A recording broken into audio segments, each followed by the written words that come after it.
After World War I, Hitler resurrected the Luftwaffe, and by 1940 had amassed the largest and most formidable air force in the world. The RAF, led by Air Marshal Sir Hugh Dowding, were well equipped with two of the world's most formidable fighter aircraft, the Supermarine Spitfire and the Hawker Hurricane. What the RAF did lack was eligible and experienced pilots. In order to successfully take the fight to the Luftwaffe, the Royal Air Force recruited the services of 595 non-British pilots. In the summer of 1940, the War Cabinet created two Polish fighter squadrons named 302 and 303. Many of the RAF's aces were men from the Commonwealth, and the highest scoring pilot of all in the Battle of Britain was Józef František, a Czech pilot flying with the 303 fighter squadron. The 303 squadron entered battle on the 31st of August at the very peak of the Battle of Britain. They quickly became Fighter Command's highest claiming squadron with 126 kills, and they maintained the highest kill to lost aircraft ratio throughout the Battle of Britain. British victory in the Battle of Britain was decisive. By avoiding defeat, Britain secured one of its most significant victories of World War II, and as a result was able to stay in the war and ultimately stop Hitler's invasion of Europe. This game is a tribute not only to them, but also to the heroes, renowned and the forgotten in the Battle of Britain. It is around the men of the 303 Squadron and their airbase at RAF Northolt where the game 303 Squadron is based. All characters, events and missions are based on a story inspired by the day-to-day almanac of real-life witnesses. Loosely, I would say that 303 Squadron comprises aspects from games such as Cliffs of Dover, Car Mechanic Simulator and indeed Sniper Elite. Interested? Well, I think you should be. Based on the demo provided and the information which is currently available to me, I would say that 303 Squadron is best described as an authentic role-playing simcade, where a balance between realism and fun gameplay is sought. For example, despite 303 Squadron's inclusion of a car mechanic-styled approach for ground crews, including both maintenance and mechanics, none of the switches inside of the Hurricane's cockpit will actually be fully modelled. Equally, the player can choose between authentic or more arcade-based mechanics during air-to-air battle. Gently. Today though, for the first time, I can show you some footage that I recorded of the demo for 303.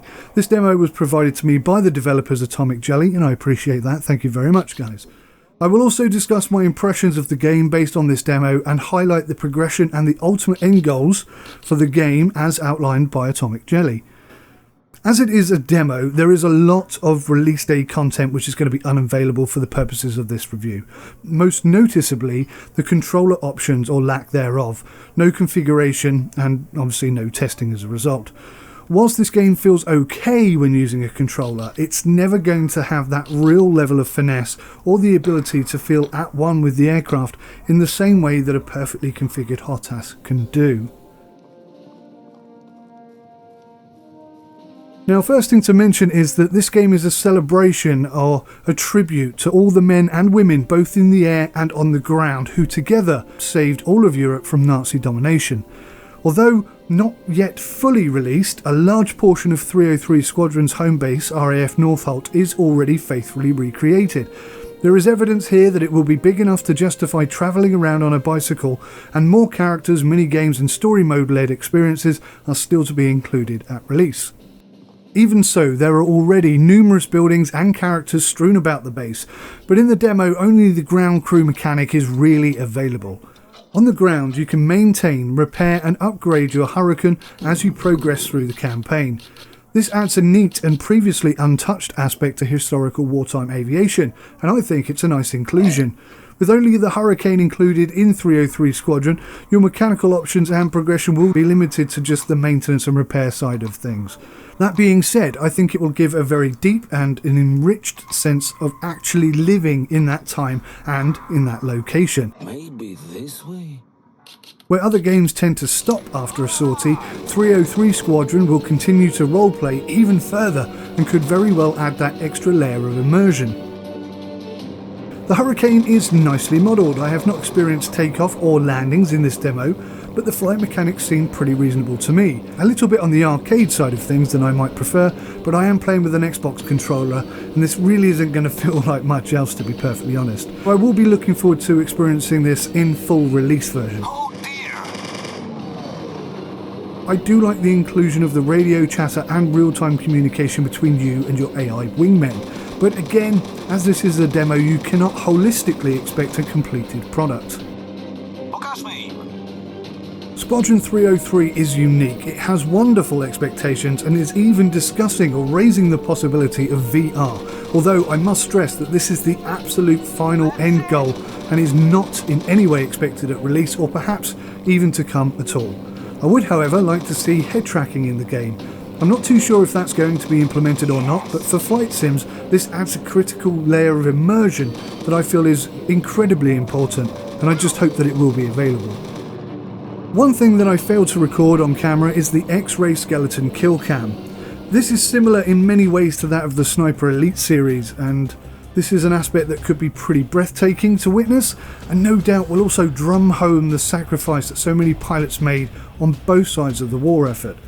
It's highly likely that this is not included in the demo, but it is confirmed to be available at release. As the game progresses after release, they are looking to include additional aircraft maintenance modules with more tweakable elements and adding more interaction within the base itself, including the officers' mess of the RAF Northolt. They're going to be adding side missions and new characters, including a Commander-in-Chief, a General Officer, and Władysław Sikorski, which is one of 303's most illustrious pilots. There's also the possibility of the inclusion of custom battles. This is a player arranged mode. Presumably it's going to be a multiplayer experience, and that could definitely keep things fresh and interesting for a long time. There's also going to be custom missions with Messerschmitt's Bf-109Es and Dornier Do-17s, although I do stress that these are goals and not necessarily going to be there on release day. We're going to have to kind of wait and see what's going to be produced here, but the way things are looking right now, I am seriously excited about getting my hands on this game. It looks really interesting, and I love the layer of depth that they're trying to include here. It seems really exciting.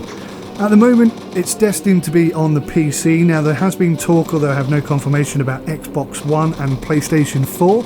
I guess that's going to be based around the sales and the feedback from people as the game is after the game is released.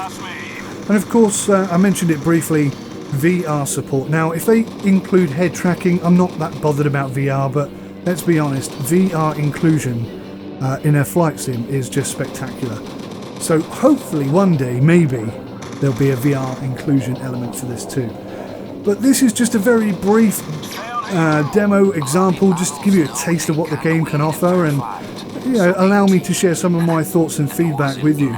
There's a lot to like here in this game, and I'm desperate to see it come out on release so I can get my hands on it and give it a proper fully good go. So hopefully that's whet your appetite or filled you in, given you a bit of information about this title, and I highly encourage you to check it out on Steam. You can go to the page now and add it to your wish list and just keep an eye on it.